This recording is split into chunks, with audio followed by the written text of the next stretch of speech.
As we understand, there is a whole huge sect of people now talking about that man is non-monogamous, and of course there are lots of studies backing that as well.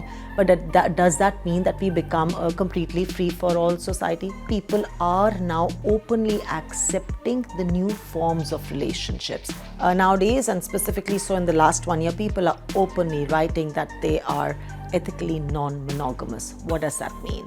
Well, it shows, one, that they are honest. Two, they don't believe in cheating. They're open about having multiple relationships with, or having multiple sexual partners or multiple romantic partners.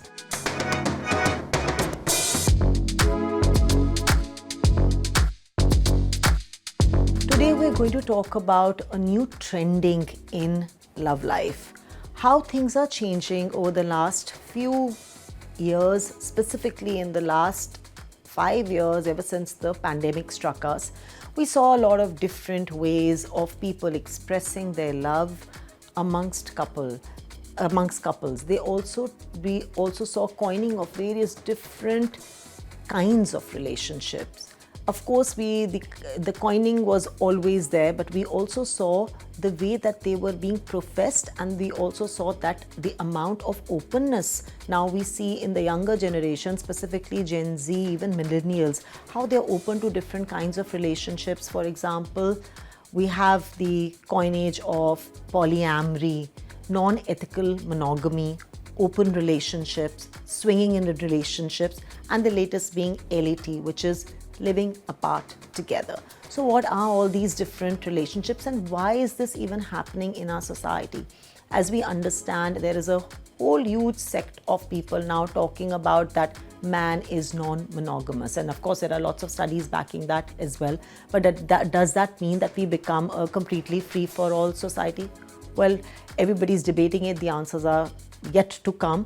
But having understood this, a lot of people are now openly accepting the new forms of relationships. So what is an open relationship? Well, an open relationship is where you're committed to each other. Typically, people are in a marriage and they allow each other to either allow some hookups, let's say when people are traveling, or they allow some amount of sexual relationship outside of their committed relationship.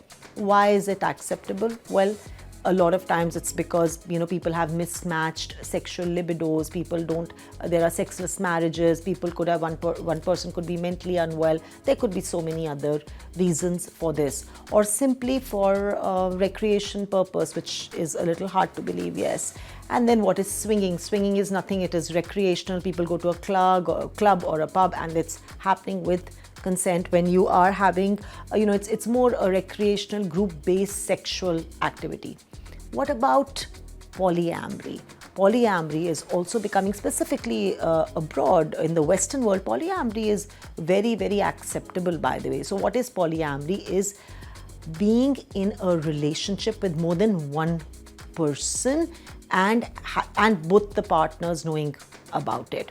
So being in love. So that means you're romantically involved, you are sexually involved, you're physically involved, and you're emotionally involved. And the partners, and there is transparency, the partners are aware of it. So yes, jealousy becomes a very big factor in polyamory, where there are different emotional needs, different sexual needs, and it is one partner will get upset or jealous, or there is an higher emotional connection with the other partner, or higher physical connection, and so on. So yes, this definitely calls for visiting a therapist, journaling, understanding yourself better, understanding your partner better, having intimacy journals, intimate conversations with each other, because this is not a very easy kind of a relationship to be in.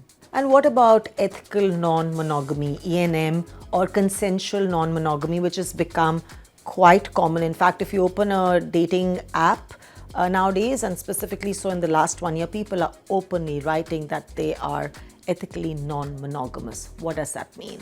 Well, it shows, one, that they're honest. Two, they don't believe in cheating. They're open about having multiple relationships with, or having multiple sexual partners or multiple romantic partners.